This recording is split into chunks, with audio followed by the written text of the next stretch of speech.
Después de la cirugía, regresé a casa agotada y me encontré con mi maleta afuera y una nota pegada con cinta. Ahora solo somos nosotros 3. Busca otro lugar donde quedarte. Atentamente, tu nuera. Sin decir una palabra, llamé al banco y bloqueé las tarjetas de crédito. Me alegra que estés aquí. Sigue mi historia hasta el final y comenta desde qué ciudad me estás viendo para saber hasta dónde ha llegado mi voz. Mis manos temblaban mientras leía la nota una vez más, deseando que las palabras se reacomodaran en algo menos cruel. El sol de la tarde caía con fuerza sobre mi cuerpo cansado mientras me quedaba allí, aún con la bata del hospital, contemplando la casa que durante 3 años había llamado hogar. Toqué la puerta. Claro que lo hice. Toqué hasta que los nudillos me dolieron, repitiendo el nombre de Esteban una y otra vez. Mi hijo, mi único hijo, a quien crié sola desde que su padre murió cuando él tenía apenas 12 años. Pero la única respuesta fue el silencio y la voz lejana de Jimena, pidiéndoles a los niños que hicieran silencio. Al final, una cortina se movió apenas y alcancé a ver el rostro de mi nieto de 8 años antes de que Jimena lo apartara bruscamente. La cortina volvió a su sitio y en ese instante supe que realmente no pensaban dejarme entrar. Me senté sobre mi maleta intentando entenderlo todo. 3 años atrás, cuando Harold falleció, Esteban y Jimena me habían sugerido vender mi casa y mudarme con ellos. «Mamá, tiene todo el sentido», me dijo Esteban. «Nos ayudarás con los niños. Nosotros cuidaremos de ti mientras envejeces, y el dinero de la casa servirá para ampliar la nuestra». En ese momento parecía una idea maravillosa.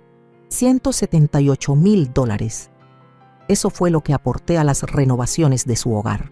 Casi todo lo que obtuve por la venta de la casita que Harold y yo pagamos en 30 años. «Es una inversión en nuestra familia», me aseguró Esteban, y le creí. Recuerdo cómo todo empezó a cambiar poco a poco. Al principio era la abuela, Isabel, la matriarca querida que preparaba hot cakes los domingos y ayudaba con la tarea. Luego, simplemente mamá, útil para cuidar a los niños y cocinar mientras Jimena se dedicaba a su rutina de bienestar. Y al final, solo Isabel, la anciana, incómoda que ocupaba espacio en su hermosa casa. Lo más evidente fue el cambio en Jimena. Las sonrisas cálidas se volvieron gestos forzados. El gracias por cuidar a los niños se convirtió en «para eso son las abuelas». Las invitaciones a salidas familiares desaparecieron lentamente hasta que me convirtieron en la niñera a la que siempre dejaban atrás. Saqué mi celular de la bolsa y marqué el número de Esteban. Llamé y me mandó directo al buzón. Lo intenté otra vez. Igual. No quedaba más que mandarle un mensaje. «Esteban, estoy afuera de la casa. Acabo de salir de una cirugía. Por favor, déjame entrar». Vi cómo el mensaje pasaba de entregado a leído. Y nada. Ni una palabra. El sol de la tarde empezó a esconderse y con él se hundía también la verdad de lo que estaba viviendo. Tenía 68 años, me estaba recuperando de una operación de vesícula y no tenía a dónde ir. El hospital me dio el alta con instrucciones para seguir la recuperación en casa, sin imaginar que ese hogar ya no existía para mí. Cuando el frío del atardecer empezó a calar, acepté por fin que nadie vendría a abrir la puerta. Con manos temblorosas, levanté el asa de mi maleta y empecé a caminar. Cada paso era una punzada en el abdomen, donde las heridas de la cirugía aún estaban frescas. Tenía $43 en la cartera, apenas lo justo para un taxi. Pero ¿a dónde? Un hotel se tragaría ese dinero en una noche. Mi hermana vivía a 3 estados de distancia. Mi amiga más cercana, Rosalía, se había mudado a un departamento más chico tras la muerte de su esposo. Me senté en una banca junto a la parada del camión, dejando mi maleta a un lado. Me invadió una ola de traición tan fuerte que no pude evitar llorar. ¿Cómo pudo Esteban hacerme esto? El niño que me regalaba tarjetas con brillantina en el Día de las Madres el que me decía que era su heroína, el joven por el que trabajé en 2 empleos para pagarle la universidad, mi hijo y Jimena. Me esforcé tanto con Jimena, siempre respeté sus decisiones como madre, jamás me metí donde no me llamaban, ayudaba cuando me lo pedían. Pensé que habíamos construido algo, si no amor, al menos respeto mutuo. La crueldad del momento no era casualidad. Esperaron hasta que estuviera en mi punto más débil, recién operada, para deshacerse de mí. Lo habían planeado desde antes. Fui solo una niñera y una fuente de dinero hasta que me volví una carga. Cuando las luces de la calle empezaron a parpadear, saqué el teléfono y revisé mis contactos. Dudé con el dedo sobre el nombre de Rosalía. Éramos amigas desde hacía más de 40 años, juntas en los matrimonios, los hijos, ahora la viudez. Si alguien iba a entender, era ella. Sonó 3 veces antes de que su voz familiar contestara. «Isabel, ¿estás bien?» Intenté hablar, pero solo salió un sollozo. «Isabel, ¿qué pasa? ¿No tenías cirugía hoy?» «Doy», susurré con voz quebrada. «Necesito ayuda». Me dejaron afuera. Hubo un silencio breve, luego su voz firme y clara. «Dime dónde estás. Voy por ti». Mientras esperaba a que mi amiga viniera a rescatarme, vi pasar a una familia joven. La madre caminaba con su hijo de la mano, riéndose de algo que él decía. Un momento simple de conexión. Y me cayó el 20 de cómo mi propia familia había cortado todo lazo conmigo. Lo prescindible que me había vuelto. Cerré los ojos sintiendo cómo el peso de la traición me aplastaba, más que la maleta, más que todos mis años vividos. El cuarto de sobra de Doy no tenía gran cosa, solo una cama individual, una cómoda pequeña y una lámpara para leer. Pero esa noche fue un refugio. Las heridas quirúrgicas me latían mientras Rosalía me ayudaba a acomodarme. Su rostro era una máscara de rabia contenida. «No puedo creer que Esteban haya hecho esto», dijo mientras ponía almohadas tras de mí. «Después de todo lo que hiciste por ese muchacho». Yo tampoco podía creerlo, pero ahí estaba la prueba. Mi maleta, empacada al apuro por Jimena con solo algo de ropa y nada de mis cosas queridas, descansaba en un rincón como testigo de esta nueva realidad. «¿Has intentado llamarlo otra vez?», preguntó Doy mientras me pasaba una taza de té de manzanilla. Asentí con la cabeza, sosteniendo la taza tibia con manos que aún temblaban. «Ha leído mis mensajes 17 veces y ni una sola respuesta». Doy se sentó al borde de la cama, su cabello gris brillando bajo la lámpara. Somos amigas desde los 20 y tantos, cuando ambas éramos madres jóvenes intentando equilibrar trabajo y familia. Estuvo a mi lado cuando murió Harold y ahora estaba aquí para esto, mi expulsión silenciosa de la vida de mi hijo. «Necesitas descansar», dijo con firmeza. «Mañana veremos qué hacer», pero dormir era imposible. Cada vez que cerraba los ojos, veía la letra de Jimena en ese post-it. Ahora solo somos nosotros 3. La crueldad casual de esas palabras dolía más que mis cicatrices quirúrgicas. Amaneció lloviendo. Las gotas golpeaban suavemente la ventana. Volví a revisar el celular. Ni un mensaje de Esteban, ni una llamada perdida. Solo el silencio digital del abandono. «Vamos a desayunar», dijo Doy desde la puerta. «Luego tenemos que hablar sobre los siguientes pasos». Entre el café y el pan tostado, le conté todo. Cómo vendí mi casa para ayudar a Esteban y Jimena. Cómo las renovaciones convirtieron su hogar de 3 recámaras modestas a una casa amplia de 5 cuartos, con cocina de chef y suite principal. Invertí casi $180,000, dije, revolviendo el café sin mirar. Esteban dijo que era una inversión en nuestro futuro juntos, que siempre tendría un lugar con ellos. La cara de Doy se endureció. «¿Firmaste algo? ¿Algún acuerdo legal?» Negué con la cabeza. «Es mi hijo, Doy. Confié en él». Las palabras quedaron flotando en el aire, torpes y llenas de una ingenuidad que ahora dolía. Deberíamos revisar tus cuentas, sugirió Doy con suavidad. Asegurarnos de que no tengan acceso a más cosas. El estómago se me hizo nudo. Ni siquiera lo había considerado. Esteban me ayudó a configurar la banca en línea después de la muerte de Harold. Dijo que era por emergencias y le di a Jimena mi tarjeta de crédito para el súper y cosas de los niños. Con manos temblorosas, inicié sesión en la tableta de Doy. Sentí un alivio inmenso al ver que mis ahorros seguían intactos.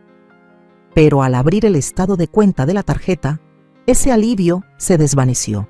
3.200 en Nordstrom, 1.700 en un lugar llamado Sephora. Doy leía sobre mi hombro. ¿Desde cuándo te volviste tan gastalona, Isabel?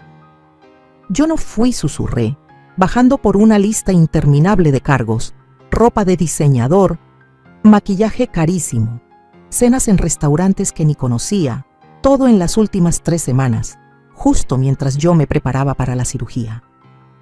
El cargo más reciente fue ayer. 4.500 en un sitio llamado Elite Furniture Gallery. Están redecorando.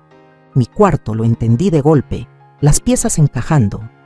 Estaban planeando esto, esperando a que me fuera para reemplazar mis muebles. El rostro de Doy se tiñó de rabia. Malagradecidos de mierda, necesito cancelar esas tarjetas. Interrumpí. Una calma extraña se apoderó de mí. Era la primera sensación clara que tenía desde que encontré mi maleta en la puerta. Necesitaba poner todo en pausa. Con la ayuda de Rosalía, llamé al banco. Sí, quería reportar un mal uso de mis tarjetas. Sí, quería disputar los cargos recientes. Y sí, quería congelar todas mis tarjetas de crédito de inmediato. Señora, esto evitará que se aprueben nuevos cargos, advirtió el representante del banco. Bien, respondí, con firmeza. Eso es exactamente lo que quiero. Después de colgar, me dejé caer en el sillón, agotada, pero con algo que no esperaba sentir, una chispa diminuta de poder. Quizás me habían tirado como si fuera basura vieja, pero aún podía decidir sobre algunas cosas. ¿Y ahora qué?, preguntó Rosalía apretando mi mano. Necesito recuperar mis cosas, dije. Mis álbumes de fotos, el reloj de Harold, la vajilla, de mi mamá, todavía están en esa casa. Lo resolveremos, prometió Rosalía. Pero primero tienes que sanar. Orden del médico. Tenía razón, por supuesto. Mi cuerpo necesitaba tiempo para recuperarse de la operación. Pero al recostarme entre las almohadas, supe que mi corazón tardaría mucho más. Al día siguiente, sonó el teléfono. El nombre de Esteban apareció en la pantalla. Mi corazón dio un brinco. Tal vez había entrado en razón. Tal vez llamaba para disculparse, para rogarme que volviera pues a casa. Contesté en el segundo timbrazo. Mamá de Esteban. Su voz era tensa, controlada. No era la voz de un hijo arrepentido. Parece que hay un problema con tus tarjetas de crédito. No. ¿Cómo te sientes después de la operación? No. Lamento que te hayamos dejado afuera. Solo preocupación por las tarjetas, sí, dije, sorprendida por la firmeza de mi propia voz. Las congelé. Silencio. Jimena estaba tratando de comprar comida para los niños, dijo, con un tono cada vez más molesto. La tarjeta fue rechazada. ¿También estaba comprando comida en Nordstrom y Elite Furniture Gallery? Pregunté. ¿O eso era otra cosa? Otro silencio, más largo esta vez. Mamá, tú autorizaste a Jimena a usar esas tarjetas para emergencias y necesidades. Lo corregí. No para miles de dólares en quién sabe qué. Lo escuché inhalar fuerte. Mira, no tengo tiempo para esto ahora. Solo descongela las tarjetas. Podemos hablar de límites de gasto después. La indiferencia en su voz encendió algo en mí, una rabia lenta que venía creciendo desde que vi ese post-it. No, Esteban, dije en voz baja. No creo que lo haga. ¿Cómo dices? La sorpresa en su tono casi me hizo sonreír.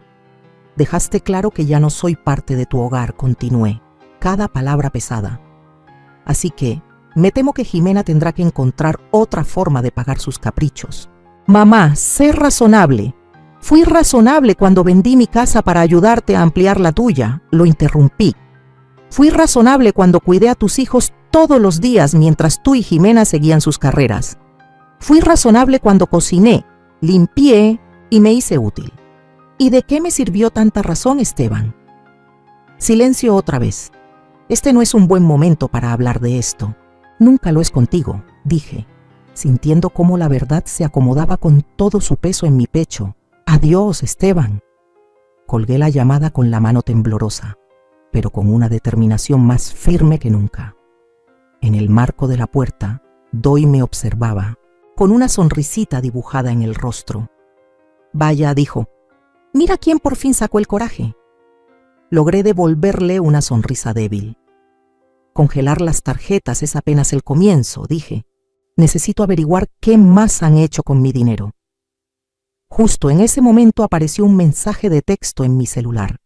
Esteban, esto es infantil. Mamá, llámame cuando estés lista para actuar como una adulta. Le mostré el mensaje a Doy, que soltó un resoplido incrédulo. Qué ironía que él te llame inmadura, murmuró, después de lo que hicieron. Dejé el teléfono a un lado y una extraña calma empezó a instalarse en mí. El shock inicial y el dolor seguían ahí, pero algo nuevo se abría paso. Decisión. Me habían arrebatado mi hogar, mi seguridad y mi lugar en la familia. Pero no les permitiría llevarse nada más, ni un centavo más, ni un gramo más de mi dignidad.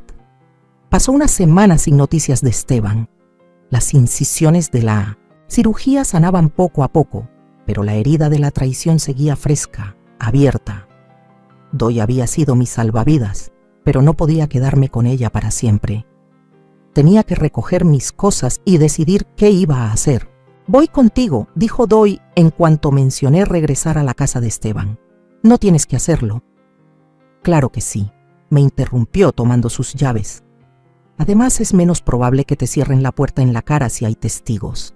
El trayecto hacia la casa que durante 3 años llamé hogar se sentía irreal ahora. Al llegar noté que la SUV elegante de Jimena no estaba, pero el sedán de Esteban seguía en la entrada. Perfecto, murmuró Doy. Quizá podamos hablar con él sin que ella esté envenenando el ambiente. Sentía las piernas pesadas mientras caminaba por el sendero. Los jardines, que antes cuidaba con tanto esmero, ya mostraban señales de abandono. Toqué el timbre, el corazón latiéndome como tambor en el pecho. Esteban abrió la puerta y una chispa de sorpresa cruzó su rostro antes de adoptar una expresión cerrada. Se le veía cansado, con ojeras marcadas bajo los ojos. Mamá, miró a Doy y luego de nuevo a mí. No esperaba verte. Obviamente, respondí, encontrando fuerza en la firme presencia de Doy junto a mí. Vine por mis cosas, mis pertenencias personales. Dudó por un segundo, luego se hizo a un lado. Jimena no está. Se llevó a los niños a casa de su mamá. La casa se veía distinta de alguna forma. Habían cambiado los muebles y un gran sofá modular moderno dominaba ahora la sala, probablemente comprado en Elite Furniture Gallery. Mis cosas están en el cuarto de visitas, dije, comenzando a subir las escaleras.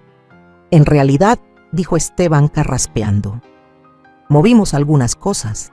Jimena usa ese cuarto como su oficina ahora. Un escalofrío me recorrió la espalda. ¿Y mis pertenencias? La mayoría están en cajas en el garaje, respondió sin mirarme a los ojos. Jimena pensó que así te sería más fácil recogerlas. Rosalía hizo un sonido de asco. Qué atenta, ¿no? Seguimos a Esteban hasta el garaje, donde varias cajas de cartón estaban apiladas contra la pared. Me acerqué a ellas con cierto miedo. La primera caja tenía ropa doblada a la carrera. La segunda contenía libros y algunos artículos de tocador, pero mientras buscaba el resto de las cajas, un nudo empezó a apretarme la garganta. ¿Dónde están mis álbumes de fotos? El reloj de Harold, las joyas de mi madre. Esteban se movió incómodo. No lo sé. Jimena empacó todo. Pues no están aquí, dije con la voz alzándose. ¿Y la vajilla de mi mamá? Los recuerdos de familia. Mamá, tranquila.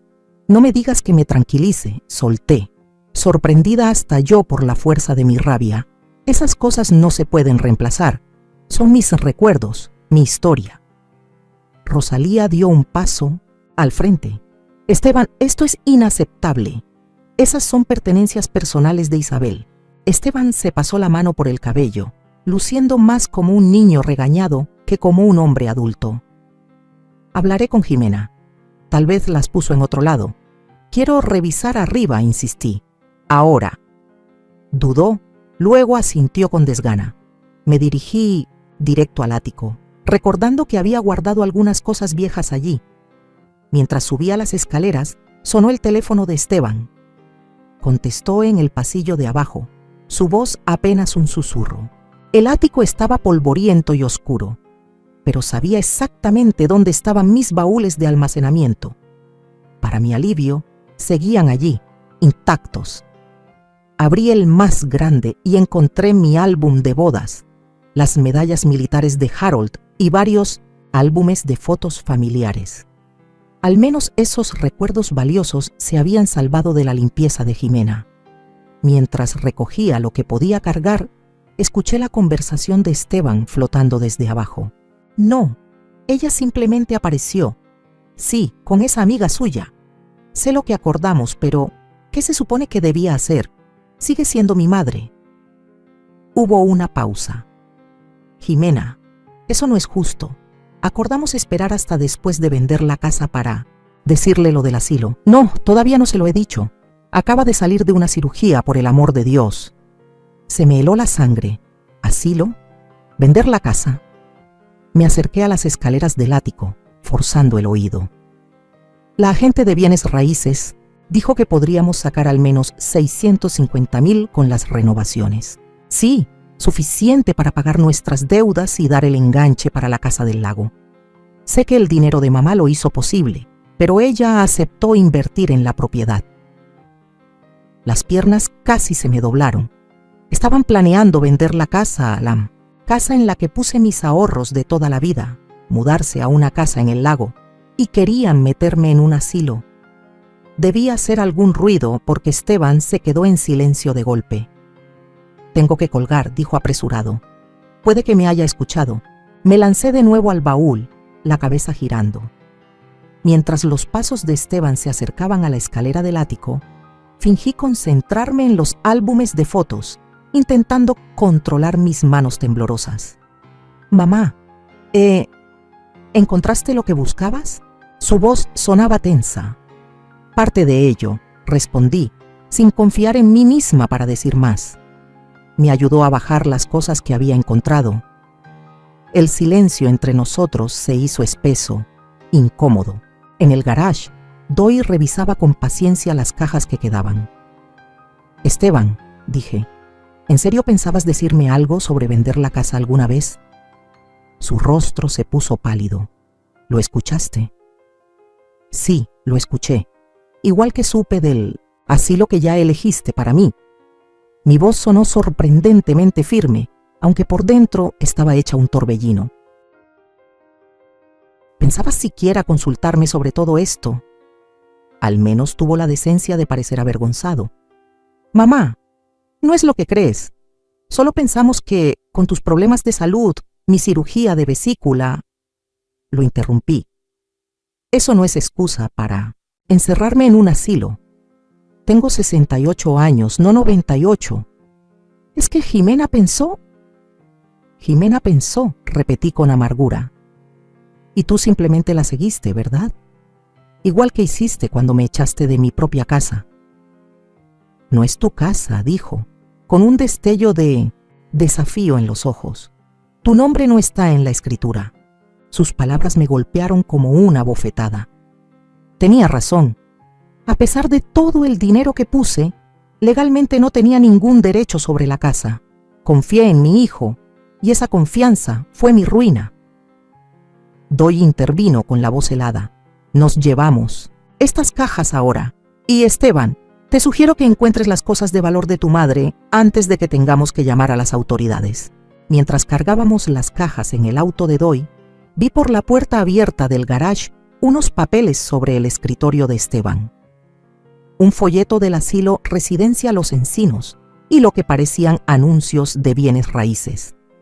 Lo habían planeado, todo desde hacía meses. Mi desalojo, el asilo, la casa del lago, todo cuidadosamente calculado, todo a mis espaldas. La traición me atravesó tan hondo que apenas podía respirar mientras nos alejábamos, pero bajo ese dolor, algo empezó a encenderse. Una determinación feroz que me sorprendió por su fuerza. Me habían quitado todo, pero no dejaría que decidieran mi destino, no más. Puedes quedarte conmigo el tiempo que necesites. Doy insistió mientras descargábamos las cajas de su coche. Lo digo en serio, Isabel.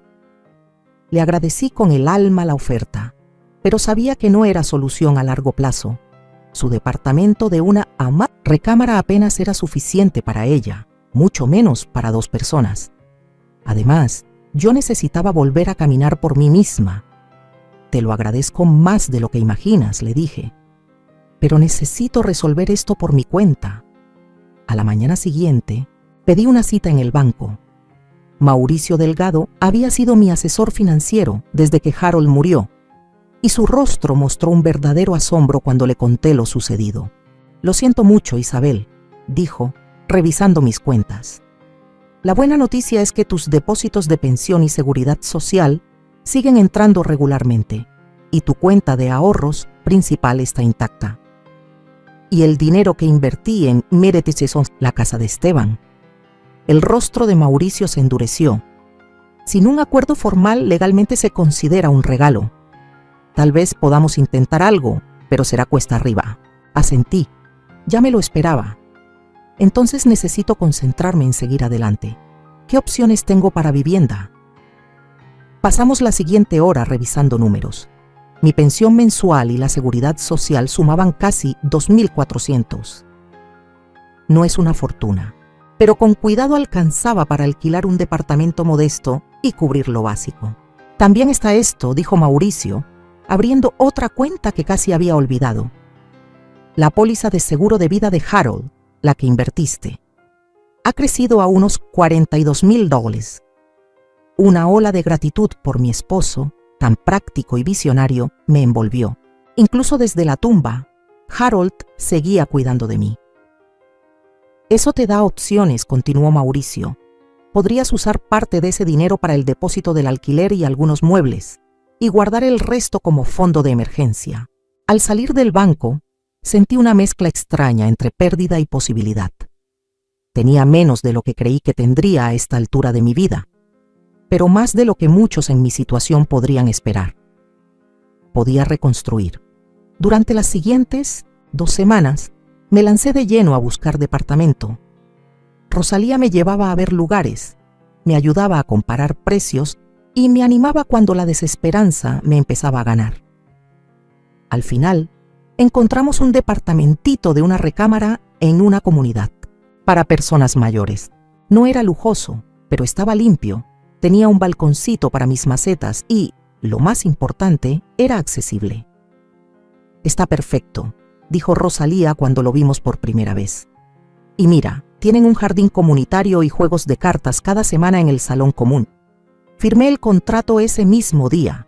Sentí una extraña sensación de logro, la primera desde que encontré mi maleta en la puerta. Por fin sentía que estaba tomando las riendas de mi vida, en vez de solo reaccionar ante la desgracia. Mudarse fue otro reto. Con el dinero contado, no podía reemplazar todos los muebles que dejé en casa de Esteban. Pero el grupo de la iglesia de Doy se lució con donaciones, un sofá usado pero en buen estado, una mesa pequeña para el comedor y un sillón reclinable cómodo. Yo misma me compré un colchón nuevo con su juego de sábanas. Ese era el único lujo en el que no podía ceder. Poco a poco, el departamento empezó a sentirse mío.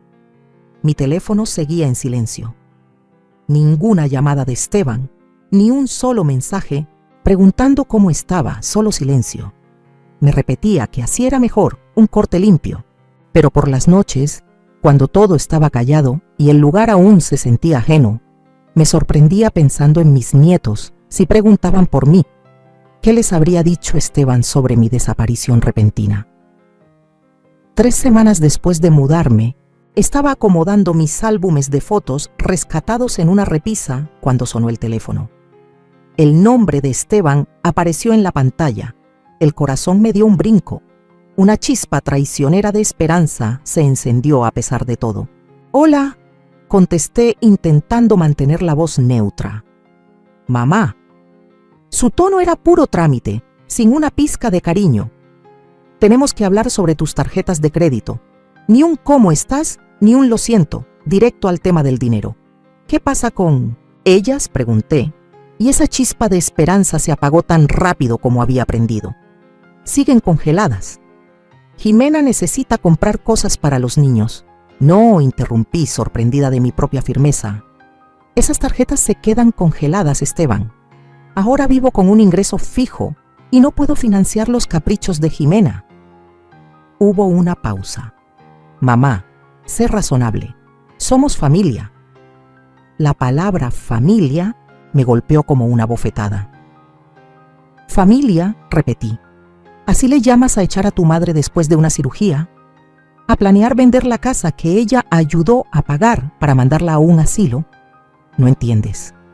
«No, el que no entiende eres tú». Lo interrumpí. «Confié en ti con todo lo que tenía, Esteban.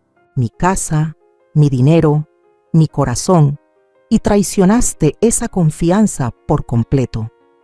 No te daré ni un centavo más». Su voz se volvió fría. «Entonces no hay nada más que hablar». «Supongo que no», estuve de acuerdo, mientras una calma extraña se apoderaba de mí. «Adiós, Esteban». Al colgar, me quedé sentada en mi nuevo sillón reclinable, mirando mi pequeño pero digno hogar. No era la jubilación que había imaginado, pero era mía. La llamada fue dolorosa, pero también reveladora. Esteban no había llamado para arreglar nada. Llamó por dinero y nada más.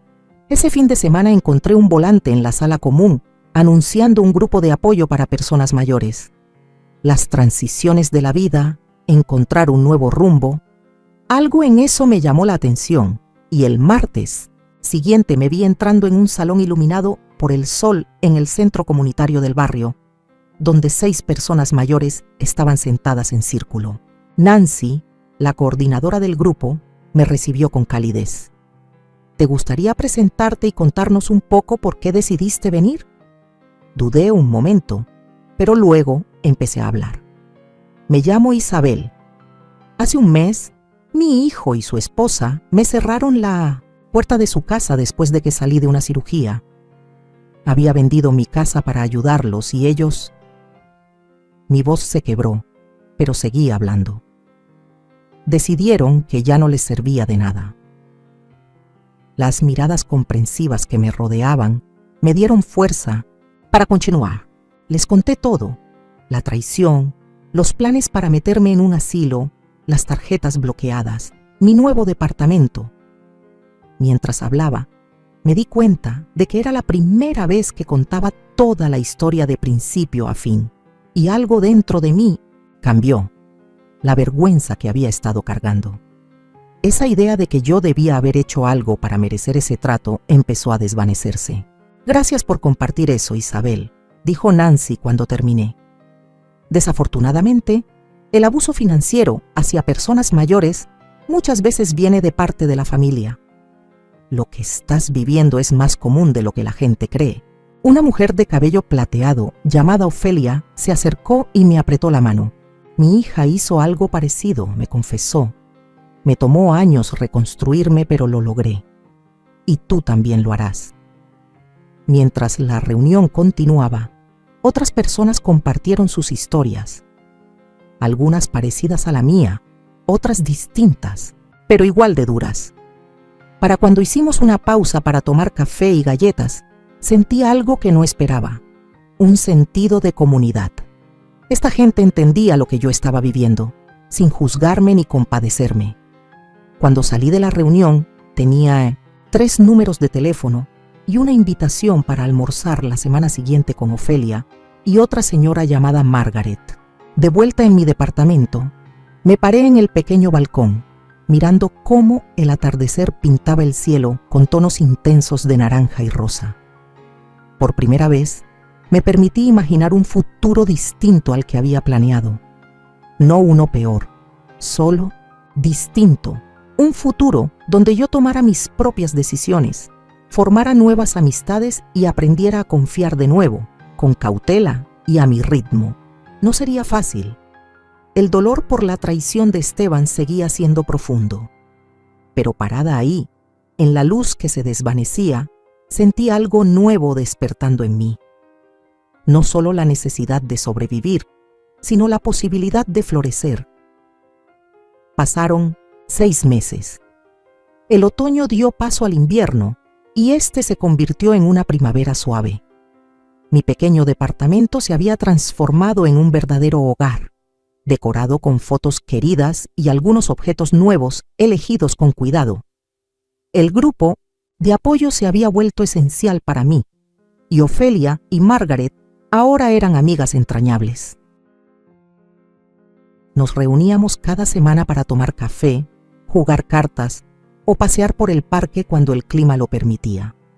Mi vida había adquirido un ritmo sereno hasta el día que recibí una carta inesperada de una agencia inmobiliaria. Felicitaciones por la venta de su propiedad, comenzaba, con una dirección que reconocí de inmediato. La casa de Esteban. Mis manos temblaban mientras seguía leyendo. La carta iba dirigida a mí como copropietaria de la propiedad, informándome que la casa se había vendido por $685,000. Me quedé mirando el papel sin poder creerlo. Lo habían hecho.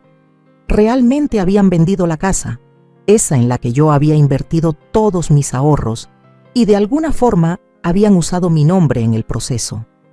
Llamé a Rosalía de inmediato. «Vendieron la casa», le dije, con la voz temblando. «Y de alguna manera me pusieron como parte de la venta». «Eso es imposible», dijo Rosalía. «Tu nombre no aparece en la escritura». «¿Cómo pudieron hacer eso?». Se detuvo.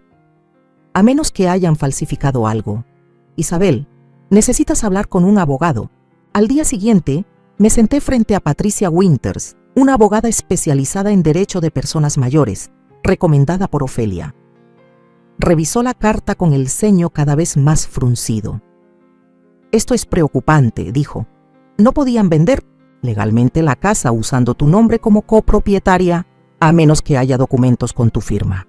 ¿Firmaste algo relacionado con la casa?». Me puse a pensar. Esteban me hizo firmar unos papeles cuando recién me mudé. Dijo que era por cuestiones fiscales, por el dinero que yo aportaba. Patricia asintió con seriedad. «Quiero investigar esto más a fondo. Mientras tanto, sugiero que organicemos una reunión con Esteban y Jimena. Si cometieron fraude, tienen que saber que habrá consecuencias». La idea de enfrentarlos me provocaba ansiedad, pero también una extraña sensación de anticipación. Durante meses había estado reconstruyendo mi vida, reencontrando mi fuerza. Tal vez ya era hora de mostrarles en quién me había convertido. Patricia me ayudó a redactar una carta formal solicitando una reunión. La enviamos por correo certificado para que no pudieran decir que nunca la recibieron. 3 días después, Esteban llamó. «¿Qué significa esto, mamá?», exigió con la voz tensa. «¿Por qué estás metiendo a un abogado? Creo que tú sabes perfectamente de qué se trata», respondí con calma. «La venta de la casa, una pausa, ese es asunto nuestro, no tuyo». «No según la carta que recibí felicitándome por la venta», rebatí. «De alguna manera, mi nombre apareció en una transacción de la que no sabía nada». Suspiró profundamente. «Está bien, podemos reunirnos, pero sin el abogado. Esto es un asunto familiar. El momento de tratar las cosas como familia se acabó. Cuando pusiste mi maleta en la puerta, Esteban», dije, sorprendiéndome de lo firme que sonaba. «Patricia estará presente y te sugiero que traigas tu propio abogado». Acordamos vernos en un lugar neutral, un salón privado en un restaurante local. Los días previos a la reunión los pasé oscilando entre la ansiedad y una determinación feroz. La noche anterior, Ofelia me llamó para saber cómo estaba. Recuerda, dijo, no estás peleando solo por tu dinero, estás peleando por tu dignidad. No dejes que te vean titubear. La mañana de la reunión me vestí con cuidado, con un vestido azul que Doy decía que hacía resaltar mis ojos. Me maquillé ligeramente y me peiné con esmero. Al mirarme al espejo, apenas reconocía a la mujer segura que me devolvía la mirada. 6 meses atrás, estaba rota, traicionada y sin hogar. Hoy me mantenía erguida, lista para enfrentar a quienes intentaron destruirme. Patricia pasó por mí y, mientras manejaba, repasábamos nuestra estrategia. Deja que hablen primero, aconsejó. La gente suele decir más de lo que quiere cuando se pone a la defensiva. Esteban y Jimena ya estaban sentados cuando llegamos, junto con un hombre delgado que Patricia identificó como James Porter, un abogado local conocido por manejar temas de bienes raíces. Jimena se veía tensa, su apariencia pulida algo descompuesta. Esteban evitaba mirarme. «Gracias por venir», comenzó Patricia, colocando una carpeta sobre la mesa. «Estamos aquí para hablar sobre la reciente venta de la propiedad en calle Jacarandas, 1472 y en específico sobre el interés financiero que tiene mi clienta en dicha propiedad». James Porter carraspeó. «Mis clientes sostienen que la señora Brennan no tenía ninguna propiedad legal sobre la casa. Su aportación fue un regalo, como está documentado aquí». Empujó un papel hacia nosotros. Patricia lo revisó brevemente. «Este documento solo reconoce una contribución financiera. No la clasifica como un regalo desde el punto de vista legal.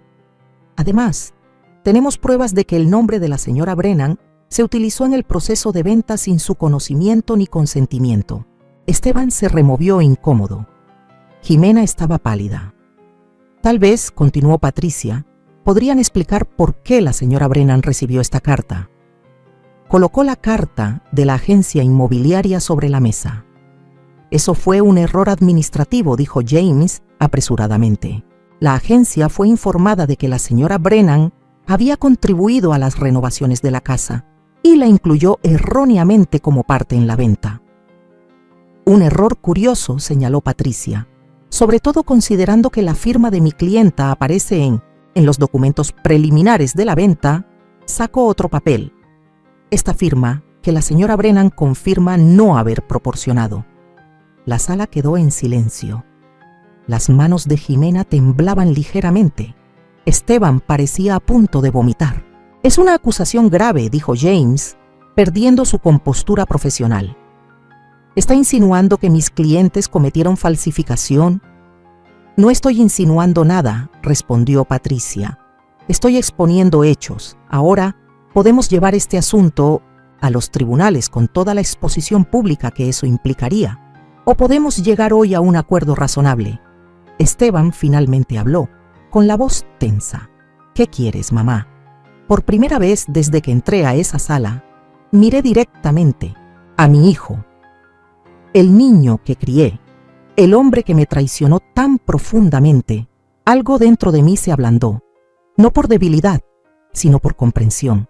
No era un monstruo, solo era débil, demasiado influenciable por el materialismo de Jimena y demasiado dispuesto a sacrificar a su madre por comodidad. «Quiero lo que es justo», dije simplemente. «Aporté 178,000 $. Para esa casa. Quiero que me los devuelvan con intereses». Jimena soltó un ruido ahogado. «Es ridículo. Ese dinero fue un regalo». «¿De verdad?», le pregunté girándome hacia ella. «También fue un regalo cuando usaste mis tarjetas de crédito sin permiso. Fue un regalo cuando empacaste mis cosas en cajas y las dejaste en el garage. Fue un regalo cuando planeaste internarme en un asilo sin decirme nada». El rostro de Jimena se enrojeció. «No entiendes». «Entiendo perfectamente», la interrumpí con voz firme. «Entiendo que me veías como una fuente cómoda de dinero y cuidado infantil. Y cuando dejé de ser conveniente, cuando necesité cuidados tras una cirugía, Me desechaste sin pensarlo 2 veces. Esteban bajó la mirada hacia sus manos. Mamá, no fue así. Entonces, ¿cómo fue, Esteban? Pregunté con verdadera curiosidad. Explícame cómo un hijo encierra a su madre tras una operación. No tuvo respuesta. Patricia llevó suavemente la conversación de vuelta al asunto legal. Mi clienta está dispuesta a aceptar un acuerdo por el monto original más un 6% de interés, lo que suma aproximadamente $188,000. Dadas las circunstancias, me parece más que razonable. James se reunió con Esteban y Jimena, susurros tensos entre ellos. Finalmente, James se incorporó. Mis clientes están dispuestos a ofrecer $150,000 como acuerdo total, dijo. Patricia me miró preguntando en silencio. Lo pensé un momento y asentí. El monto exacto era menos importante para mí que el reconocimiento de lo que habían hecho. Aceptamos, dijo Patricia, con la condición de que los fondos se transfieran en un plazo de 7 días y que ambas partes firmen un acuerdo de confidencialidad sobre las circunstancias de este arreglo. Mientras Patricia y James ajustaban los detalles, me recosté en la silla. Una extraña sensación de paz me envolvía. El dinero no podía sanar la herida de la traición, pero sí podía asegurarme el futuro. Un futuro que ahora esperaba con una esperanza inesperada. 1 año después de haber sido echada de lo que creí mi hogar para siempre, estaba de pie en la cocina de mi nueva panadería. Recuerdos dulces flotaban con el aroma intenso de canela y vainilla. La luz del sol mañanero entraba por las ventanas, bañando con un resplandor dorado las paredes recién pintadas y las encimeras relucientes. «Se ven perfectos», dijo Dottie, mientras colocaba una tanda de panecillos de arándano en la vitrina. «Aún no me creo que realmente hayamos logrado esto». Sonreí al verla, mi amiga de toda la vida, acomodando los pasteles como si fueran joyas. Hace 6 meses, cuando recibí el dinero del acuerdo con Esteban y Jimena, Rosalía había soltado al azar que mi pay de manzana se vendería como pan caliente en cualquier panadería del pueblo. Lo que empezó como una broma se convirtió en una conversación seria, luego en un plan de negocios y finalmente en esta realidad. «No lo habría logrado sin ti», le dije mientras me ajustaba el delantal. A mis 69 años, jamás imaginé que abriría un negocio, pero aquí estaba, copropietaria de una pequeña panadería encantadora, especializada en postres tradicionales caseros.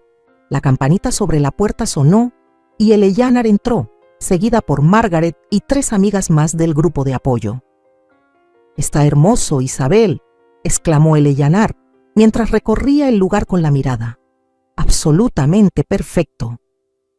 «Te trajimos algo», dijo Margaret, extendiéndome una pequeña maceta. «Es un manzano enano, para los nuevos comienzos». Sentí que los ojos se me llenaban de lágrimas al aceptar su regalo. Gracias a todas por todo. El último año había transformado mi vida de maneras que jamás habría imaginado. El dinero del acuerdo me dio opciones, pero fueron las amistades que forjé lo que realmente me salvó. Ese grupo de apoyo se volvió mi salvavidas. Un círculo de personas que entendían la pérdida y la reconstrucción porque lo habían vivido en carne propia. Nuestra inauguración fue un éxito modesto. Vecinos curiosos se acercaron, atraídos por el letrero pintado a mano y el aroma del pan horneado. Para el mediodía ya habíamos vendido la mitad de nuestro inventario y al cerrar, las vitrinas estaban casi vacías. «Yo diría que eso es un triunfo», declaró Rosalía mientras contábamos lo ganado en el día. «Quizá de verdad logremos que esto funcione». Asentí, demasiado cansada para hablar, pero con una satisfacción profunda que no sentía desde hacía años. Esta pequeña panadería era mucho más que un negocio. Era la prueba palpable de que la vida puede comenzar de nuevo a cualquier edad, que una traición no tiene que ser el punto final. Las semanas siguientes tomaron un ritmo agradable. Me levantaba antes del amanecer para comenzar a hornear. Encontraba mi ritmo en el silencio de la mañana y luego recibía a los clientes durante el día. El trabajo era físicamente agotador, pero me daba propósito, y los elogios frecuentes por mis postres alimentaban mi alma de una forma que no sabía que necesitaba. 3 meses después de abrir, una tarde tranquila de martes, sonó la campanita. Levanté la vista de una bandeja de tartaletas de limón y vi a Esteban en la entrada, parado con torpeza. El corazón me dio un vuelco. No hablábamos desde la reunión, del acuerdo. Verlo ahí, más delgado, con nuevas líneas en el rostro, desató en mí una tormenta de emociones, amor, dolor, rabia y algo parecido a la compasión. «Mamá», dijo con una voz apenas más alta que la música suave que sonaba en la panadería. Me limpié las manos en el delantal. «Esteban, qué sorpresa». Se movió incómodo, echando un vistazo al lugar alegre. «Está bonito. La panadería te queda bien». «Gracias», respondí con tono neutro. «¿Qué te trae por aquí?» Respiró hondo. «Estoy en problemas, mamá». Por supuesto que sí. ¿Por qué más habría venido después de tanto tiempo? No era difícil adivinar. Su presencia no traía reconciliación ni redención. Era hambre. Era necesidad. Y aunque una parte de mí lo supo desde el primer instante en que lo vi parado en la puerta de mi panadería, no pude evitar preguntarme si, al menos, le dolía. «¿Qué clase de problemas?», pregunté, aunque ya me lo imaginaba. Lo dije con una calma que no sentía, observando cada gesto, cada suspiro. «Económicos», admitió bajando la vista, como si no pudiera sostener mi mirada. Su voz se rompía en pedazos, igual que su dignidad. «Jimena se fue. Se llevó a los niños a casa de su mamá, allá en Arizona. El dinero de la venta de la casa ya no está. No sé exactamente cómo. Jimena manejaba todo lo financiero». Soltó una risa amarga, hueca, una de esas que no llevan alegría sino derrota. «Irónico, ¿no? Después de todo lo que pasó contigo, después de cómo te dejamos». Me quedé quieta, observándolo como si fuera un extraño que alguna vez soñé que era mi hijo. No podía negar que me dolía verlo así, más flaco, con el rostro pálido y cansado, como si la vida le estuviera pasando factura. Y sin embargo, mi corazón no corría hacia él como antes. Mi instinto de madre ya no podía cubrirle las heridas con vendas tejidas de perdón. «Lamento escuchar eso», dije al fin. Y, para mi sorpresa, era verdad. Me dolía. Sobre todo, por los niños. «Debes extrañarlos mucho». Asintió con los ojos vidriosos. «Sí, mucho. Estoy tratando de ver cómo recuperarlos, pero primero necesito...». Hizo una pausa, tragando saliva, buscando las palabras. «Necesito volver». A levantarme. Finalmente me miró a los ojos. Sus pupilas buscaban la ternura que alguna vez fue incondicional en mí. Tal vez esperaba encontrar a la mujer que siempre decía sí, incluso cuando decir no era lo más sano. «Sé que no tengo derecho a pedirte nada, no después de lo que hicimos, pero no sé a quién más acudir». Hubo un tiempo en el que esas palabras habrían sido suficientes para desarmarme. Tiempo atrás, habría corrido a su lado, abierta como una puerta vieja que no sabe cerrarse. Pero esa mujer ya no existía. Aquella Isabel, la que vendió su casa por un sueño de familia, la que cocinaba y callaba, la que aguantaba y aguantaba, se había ido. «¿Qué es exactamente lo que estás pidiendo, Esteban?», pregunté, con una firmeza que no era dureza sino límite. Dudó. Se removió, bajó la mirada otra vez. «Un préstamo», dijo al fin. «Solo hasta que pueda vender la casa del lago y encontrar algo más económico. Nada grande. Solo lo necesario para salir del hoyo y empezar de nuevo». Ah, la casa del lago, la misma que habían soñado comprar con las ganancias de la casa que yo ayudé a remodelar, donde cada centímetro de pintura y cada baldosa llevaba una parte de mis ahorros, de mi pasado, de mi confianza ciega. Sentí cómo la ironía me arañaba el pecho, pero respiré hondo. No puedo hacer eso, respondí con suavidad, pero con una fuerza interna que me sorprendió incluso a mí. Ya no temblaba, ya no dudaba. Su rostro se desplomó, como si mi negativa le partiera el alma. Mamá, por favor, entiendo por qué estás enojada. No se trata de enojo, Esteban, lo interrumpí. Se trata de respeto, se trata de límites, de amor propio, de no repetir lo que ya me hizo daño una vez. Guardó silencio, y yo también, porque sabía que las palabras más duras no son las que se gritan, sino las que se sostienen con calma. Se trata de aprender de lo vivido. Respiré hondo. Pero sí puedo ofrecerte otra cosa. ¿Qué cosa? ¿Un trabajo? Dije. Necesitamos ayuda con las entregas y con levantar cosas pesadas aquí. No paga mucho, pero es trabajo honesto. Esteban me miró sin saber qué decir. Claramente esperaba un rechazo directo o un cheque en blanco. ¿Tú? ¿Tú me contratarías después de todo? Sí, respondí sin más. No porque lo merezcas, sino porque decido ofrecerlo. Se quedó en silencio un largo rato, pensando. ¿Cuándo empiezo? Mañana a las 5. Empezamos a hornear temprano. Asintió despacio. Está bien, gracias. Cuando se fue, Rosalía salió del cuarto trasero donde nos había dejado espacio con discreción. ¿Estás segura de esto? Preguntó con preocupación reflejada en el rostro. No, admití, pero se siente correcto. No por él, por mí. La verdad era que ofrecerle trabajo a Esteban en lugar de una limosna era tanto por mi sanación como por la suya. Estaba marcando un límite, manteniendo mi dignidad y aún así dejando entreabierta una puerta para una posible reconciliación. 2 meses después, Esteban seguía llegando cada mañana a las 5, entregando pedidos, lavando platos y poco a poco aprendiendo lo básico de la panadería.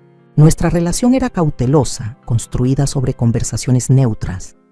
No hablábamos de Jimena ni del pasado, solo de las tareas diarias. No era exactamente perdón, pero era algo, un puente frágil que íbamos construyendo tabla por tabla. En una tarde cálida de domingo, mi día libre, me senté en el pequeño patio de mi departamento, cuidando las hierbas en macetas que había comenzado a cultivar. El manzano enano que me regalaron mis amigas había dado su primer fruto diminuto. Solo una pequeña manzana, pero una victoria al fin. Mi celular sonó y sonreí al ver el nombre de Elaner en la pantalla.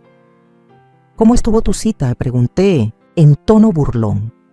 Elaner había empezado a salir con Richard, un viudo que conoció en el huerto comunitario. Maravillosa, suspiró feliz. Me llevó a ese nuevo restaurante italiano junto al lago, pero te llamo por ti. Seguimos con la cena de esta noche. Richard traerá a su amigo William. Me reí. ¿Aún intentas emparejarme con William? Es un hombre encantador, Isabel. Profesor de inglés jubilado, viudo desde hace 5 años. Le encanta hornear y cuidar el jardín, y tiene los ojos más amables que he visto. Allí estaré, prometí, sorprendida por lo mucho que, en realidad, lo estaba esperando. Al colgar, miré alrededor de mi espacio pequeño pero hermoso. Las plantas floreciendo, los muebles cómodos, las fotos de mis nuevos amigos junto a recuerdos viejos y queridos. Nada de esto era lo que había planeado para mis años de retiro. Era diferente, inesperado, pero de algún modo más rico de lo que jamás imaginé. La traición que una vez estuvo a punto de destruirme terminó por obligarme a descubrir una fuerza que jamás imaginé tener.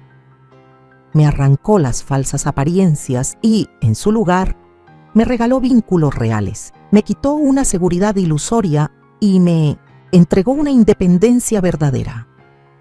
Arranqué la única manzana de mi pequeño árbol. Su piel era suave y fresca contra mi palma. No era perfecta, un poco chueca y más chica que las del supermercado, pero era auténtica, nacida del esfuerzo y dulce con promesas, justo como mi nueva vida. A veces, la traición llega envuelta en las voces que más amamos, con rostros que hemos besado en la frente y manos que alguna vez sostuvimos con orgullo. No llega como un extraño en la noche, sino como ese hijo al que criaste sola, esa nuera a la que abriste tu casa, esa familia que creíste inquebrantable. Y cuando pasa, cuando te rompen el corazón justo donde creías estar más segura, lo primero que sientes es vergüenza, como si algo hubieras hecho mal tú. Como si tu amor fuera culpa. Pero aprendí que la vergüenza no me pertenecía, que el error no fue amar demasiado, sino permitir que confundieran mi generosidad con obligación. Me costó una cirugía, una maleta en la puerta y las cicatrices de una expulsión silenciosa para entender que el amor no justifica el abuso y que, incluso cuando te han quitado todo, tu hogar, tu familia, tu historia, aún puedes levantarte, aún puedes volver a construirte, y no como eras antes, sino más fuerte, más consciente, más libre. El mensaje que quiero dejarte es claro. Tu valor no lo define lo que otros te hacen, sino lo que tú decides hacer después. Cuando te enfrentes al abandono, cuando descubras que te han usado, no permitas que la rabia te devore por dentro, ni que el miedo te paralice. Haz lo que yo hice, siéntate, llora si tienes que llorar, y luego empieza a mover los pies. Paso a paso. No necesitas tener todas las respuestas, solo necesitas empezar. ¿Te han traicionado? ¿Te han desechado como si fueras invisible? Respira. Evalúa lo que tienes, lo que aún te queda, tu voz, tu historia, tus manos, tu dignidad. Y desde ahí, levántate. Bloquea las tarjetas si es necesario. Busca ayuda, exige justicia. Encuentra nuevas alianzas, nuevos comienzos, nuevos sueños. Porque hay vida después del abandono. Hay hogar después de la pérdida. Hay propósito incluso cuando el futuro que habías planeado ya no existe. Y sobre todo, hay poder en ti, incluso cuando los demás han intentado robártelo. No todos reaccionarían como yo. Tal vez tú confrontarías con más fuerza, tal vez buscarías reconciliar antes, o quizás tomarías distancia definitiva desde el principio, pero cualquiera que sea tu camino, que esté guiado por el respeto a ti misma, porque perdonar no significa permitir que vuelvan a hacerte daño, y amar no significa soportarlo todo. A quienes están leyendo esto desde algún rincón del mundo, me gustaría preguntarles, ¿qué harían ustedes en mi lugar? ¿Ya vivieron algo similar? ¿Tomaron la decisión de hablar, de cortar vínculos, de empezar de nuevo? Coméntenlo. Que nuestras voces no se pierdan en el silencio. Que sirvan de faro para otras personas que hoy están enfrentando su propio momento de ruptura. Yo sobreviví a la traición más dolorosa de mi vida y de entre las cenizas de ese amor fallido, construí una panadería, una comunidad, una nueva versión de mí. No soy una víctima. Soy una mujer de 69 años que encontró el coraje de empezar desde cero, y si yo pude hacerlo, tú también puedes. Gracias por estar aquí, por escucharme. Este no es el final, es apenas otro inicio. Mientras tanto, en la pantalla final te dejo 2 historias más que son de las favoritas del canal y seguro te van a sorprender. Gracias por ver hasta el final.